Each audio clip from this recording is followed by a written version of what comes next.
আজকে সন্ধ্যাবেলা আমাদের চুটুর পুটুর কিছু খেতে ইচ্ছে করছিল, তাই আমরা ভেবেছি আজকে ডাল চানাচুর মাখা খাবো।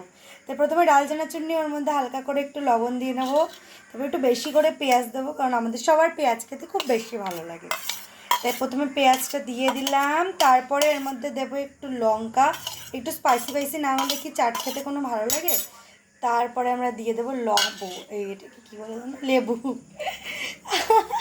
লেবুকে আমি লবণ বলে দিয়েছি, তবে আচ্ছা যাই হোক, লেবুটা দিয়ে দিলাম। ওই দুটো মতন, আমাদের একটুখানি চাটপাটা ভালো লাগে তাই দুটো মতো দিলাম। তারপর এটাকে আমরা ভালো করে মিক্স করে নেব,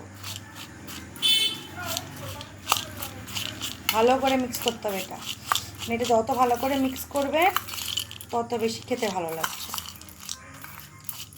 আমরা দুজন আনাড়ি, আমার ভিডিওগ্রাফারও আনাড়ি, আর আমি তো সব থেকে বড়ো আনাড়ি, জানি না কী ভিডিও করছি। তো আমাদের চাট রেডি। তো এখন এটা আমরা আমাদের ভিডিওগ্রাফারের মুখে দিয়ে দেখাতে বলবো, খেয়ে দেখতে বলবো যে কেমন হয়েছে। বেরিয়ে সত্যি ভালো হয়েছে, থ্যাংক ইউ। তো তোমরা এরমভাবে চাট করতে পারো।